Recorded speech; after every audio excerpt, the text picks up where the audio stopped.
La sangre lleva corriendo miles de años por las tierras sagradas del Oriente Medio. Aquí están, grabadas en la tierra, las cicatrices de las batallas libradas entre tres de las grandes religiones del mundo.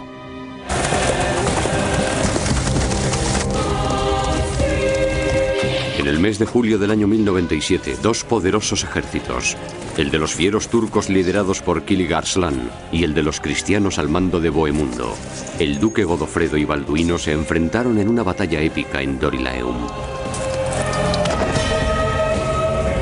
Miles de hombres cayeron en ambos bandos, musulmanes y cristianos que dieron su vida por su Dios. Los turcos se replegaron a las colinas mientras los cristianos, sintiéndose insuperables, siguieron adelante decididos en busca de su objetivo, la ciudad sagrada de Jerusalén.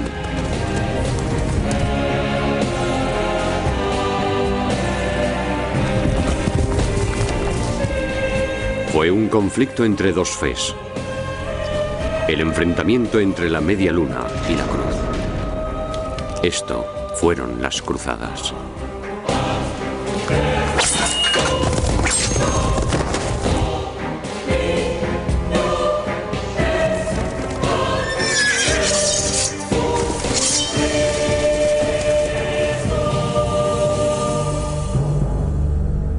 Las cruzadas.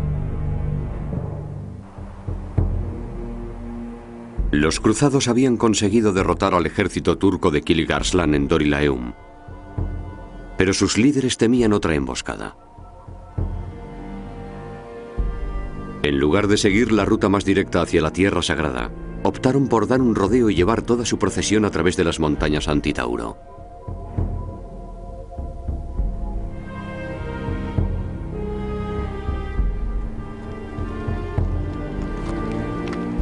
Unos pocos años después, un joven caballero recordaba el peligroso viaje. Empezamos a cruzar una montaña espeluznante, tan alta y escarpada que ninguno de nuestros soldados se atrevía a adelantar a otro por el sendero. Los caballos se caían por el precipicio y las bestias de carga arrastraban a las demás en su caída.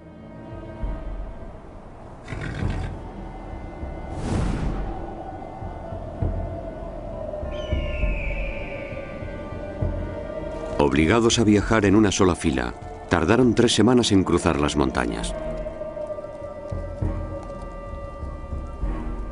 Y lo peor aún quedaba por llegar. Agotados, bajaron hasta las áridas llanuras de Pisidia bajo un calor de más de 30 grados.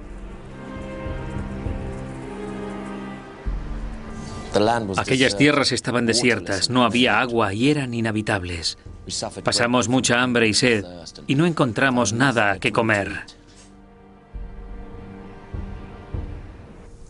Más de 500 personas entre hombres y mujeres murieron en aquellos días abatidos por el sufrimiento.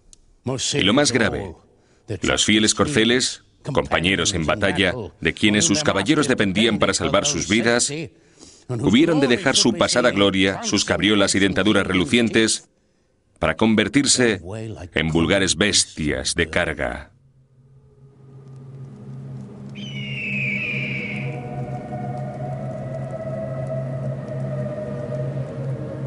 Tras meses de tortuoso viaje, se produjo una baja notable. La de Godehilda, la esposa de uno de los jefes cruzados, Balduino, conde de Bolonia. Godehilda era una mujer muy rica, tenía propiedades y fondos a los que Balduino como marido tenía acceso, pero al morir, todas esas riquezas pasan a la propiedad de la familia de ella, por lo que él ya no podía disponer de ellas. Quedaban en manos de parientes consanguíneos. Su muerte significaba que ya no podría ser rico cuando volviera a casa. Esto le haría cambiar de actitud. Ahora empezaría a pensar más en buscar tierras, territorios y riquezas para su propia persona. En cuestión de un día, tras la muerte de su mujer, su política cambió para dejarse llevar por la codicia y la búsqueda de bienes materiales. Los cronistas no hacen mención de su pena. Solo que Balduino tomó a unos cientos de caballeros y dejó al grupo principal para realizar su misión en solitario. Tenía que compensar la pérdida de la riqueza de su esposa, y el camino más fácil sería apoderarse de una ciudad. A 160 kilómetros al este se encontraba el blanco perfecto. Edesa. Edesa era una ciudad rica, generaba sus propios ingresos provenientes de la metalistería. Era una región muy fértil cerca del río Éufrates. Se encontraba dentro de rutas comerciales, por lo que había un intercambio de especias y ropas suntuosas que venían del este y que pasaban por allí antes de continuar camino hacia el Mediterráneo. Era un punto muy bueno en el que Balduino podía establecerse.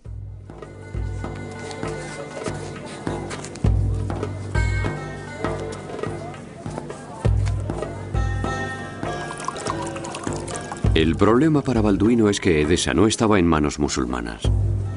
Era una ciudad cristiana que había resistido a los turcos.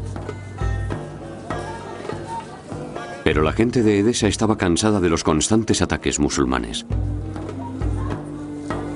Cuando se corrió la voz de que un gran príncipe cruzado estaba de camino, los ciudadanos pidieron a su gobernador Zoros que invitara a Balduino para que acudiera en su ayuda. El gobernador de la ciudad era un armenio cristiano llamado Zoros. Era un débil anciano sin hijos, por lo que resultaba un jefe inservible. No era capaz de proteger a sus ciudadanos de las injusticias ni procurarles alivio alguno del peligro de los ataques de aquellos malditos infieles. La ayuda de Balduino tendría un precio. Él protegería a Edesa de los turcos a cambio de las llaves de la ciudad. Zoros le prometió ingenuamente convertirle en el nuevo gobernador, pero solo tras su muerte. El anciano selló su propio destino al adoptar a Balduino como hijo suyo. Balduino no podía esperar hasta el fallecimiento natural de Zoros. Balduino encontró asesores perversos en Edesa, traidores que tramaron junto a él el asesinato de Zoros y le prometieron entregarle Edesa. Zoros se dio cuenta demasiado tarde del complot e intentó huir para poner su vida a salvo. Cogió una cuerda y se descolgó por la torre.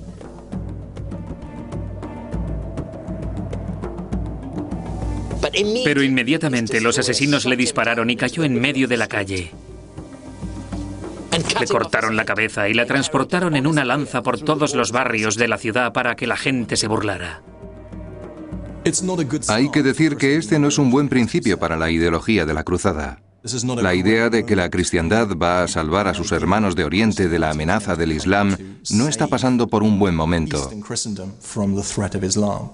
La realidad es que Balduino ha llegado con la mirada puesta en conseguir su propio territorio y creo que está preparado física y políticamente para quitar del poder a un cristiano y poder conseguir así su objetivo.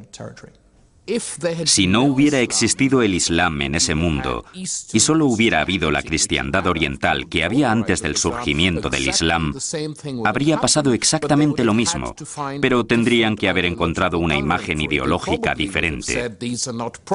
Probablemente habrían dicho que estos no eran verdaderos cristianos, como suelen decir los fundamentalistas religiosos de todo tipo.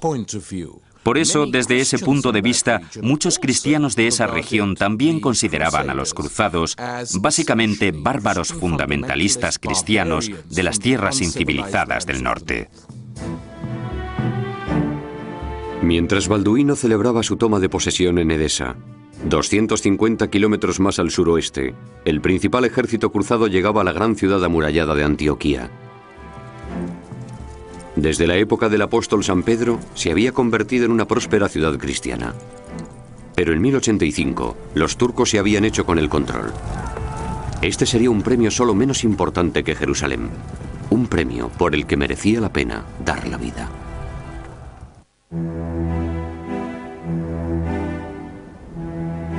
Hoy resulta difícil ver el esplendor de Antioquía. La que una vez fuera ciudad majestuosa se encuentra actualmente en ruinas en el interior de la Turquía oriental. Pero según un caballero que vio esta capital antigua en 1097, tras un año de cruzada, la ciudad era imponente.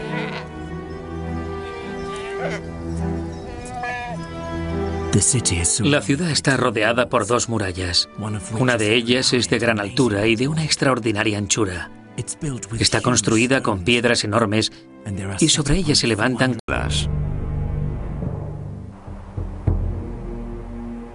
Los cruzados habían conseguido derrotar al ejército turco de Kilij Arslan en Dorilaeum, pero sus líderes temían otra emboscada. En lugar de seguir la ruta más directa hacia la Tierra Sagrada, optaron por dar un rodeo y llevar toda su procesión a través de las montañas Antitauro.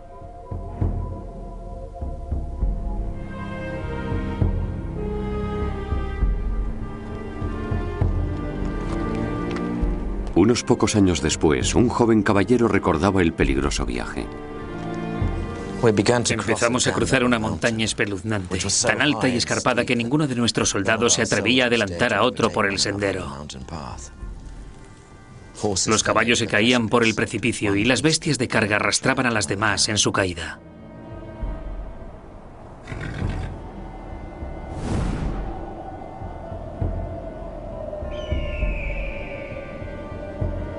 Obligados a viajar en una sola fila, tardaron 3 semanas en cruzar las montañas. Y lo peor aún quedaba por llegar. Agotados, bajaron hasta las áridas llanuras de Pisidia bajo un calor de más de 30 grados. Aquellas tierras estaban desiertas, no había agua y eran inhabitables. Pasamos mucha hambre y sed y no encontramos nada que comer. Más de 500 personas entre hombres y mujeres murieron en aquellos días abatidos por el sufrimiento. Y lo más grave, los fieles corceles, compañeros en batalla, de quienes sus caballeros dependían para salvar sus vidas, hubieron de dejar su pasada gloria, sus cabriolas y dentaduras relucientes, para convertirse en vulgares bestias de carga.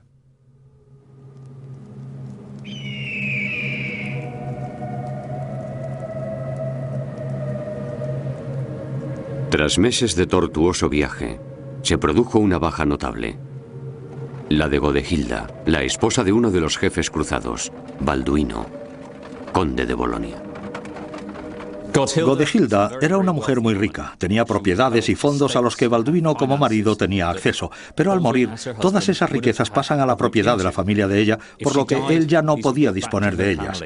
Quedaban en manos de parientes consanguíneos. Su muerte significaba que ya no podría ser rico cuando volviera a casa. Esto le haría cambiar de actitud. Ahora empezaría a pensar más en buscar tierras, territorios y riquezas para su propia persona. En cuestión de un día, tras la muerte de su mujer, su política cambió para dejarse llevar por la codicia y la búsqueda de bienes materiales. Los cronistas no hacen mención de su pena. Solo que Balduino tomó a unos cientos de caballeros y dejó al grupo principal para realizar su misión en solitario. Tenía que compensar la pérdida de la riqueza de su esposa, y el camino más fácil sería apoderarse de una ciudad. A 160 kilómetros al este se encontraba el blanco perfecto, Edesa. Edesa era una ciudad rica, generaba sus propios ingresos provenientes de la metalistería. Era una región muy fértil cerca del río Éufrates. Se encontraba dentro de rutas comerciales, por lo que había un intercambio de especias y ropas suntuosas que venían del este y que pasaban por allí antes de continuar camino hacia el Mediterráneo. Era un punto muy bueno en el que Balduino podía establecerse.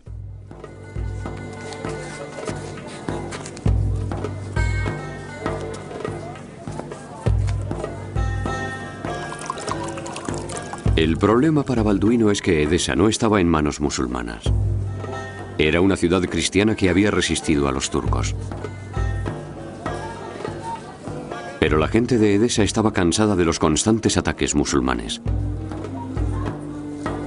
Cuando se corrió la voz de que un gran príncipe cruzado estaba de camino, los ciudadanos pidieron a su gobernador, Zoros, que invitara a Balduino para que acudiera en su ayuda. El gobernador de la ciudad era un armenio cristiano llamado Zoros. Era un débil anciano sin hijos, por lo que resultaba un jefe inservible. No era capaz de proteger a sus ciudadanos de las injusticias ni procurarles alivio alguno del peligro de los ataques de aquellos malditos infieles. La ayuda de Balduino tendría un precio. Él protegería a Edesa de los turcos a cambio de las llaves de la ciudad. Zoros le prometió ingenuamente convertirle en el nuevo gobernador, pero solo tras su muerte. El anciano selló su propio destino al adoptar a Balduino como hijo suyo. Balduino no podía esperar hasta el fallecimiento natural de Zoros. Balduino encontró asesores perversos en Edesa, traidores que tramaron junto a él el asesinato de Zoros y le prometieron entregarle Edesa. Zoros se dio cuenta demasiado tarde del complot e intentó huir para poner su vida a salvo. Cogió una cuerda y se descolgó por la torre.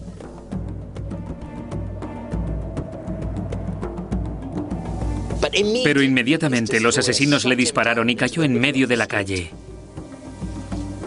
Le cortaron la cabeza y la transportaron en una lanza por todos los barrios de la ciudad para que la gente se burlara.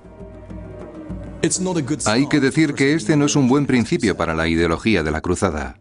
La idea de que la cristiandad va a salvar a sus hermanos de Oriente de la amenaza del Islam no está pasando por un buen momento. La sangre lleva corriendo miles de años por las tierras sagradas del Oriente Medio. Aquí están, grabadas en la tierra, las cicatrices de las batallas libradas entre tres de las grandes religiones del mundo.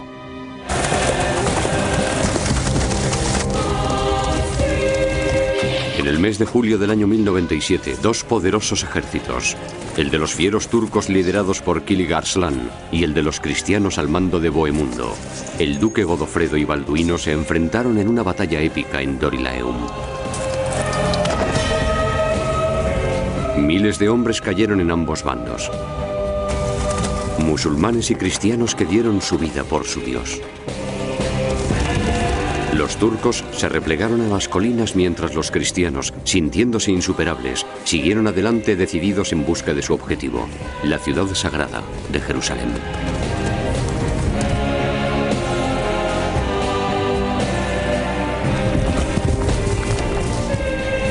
Fue un conflicto entre dos fes, el enfrentamiento entre la media luna y la cruz. Esto fueron las cruzadas.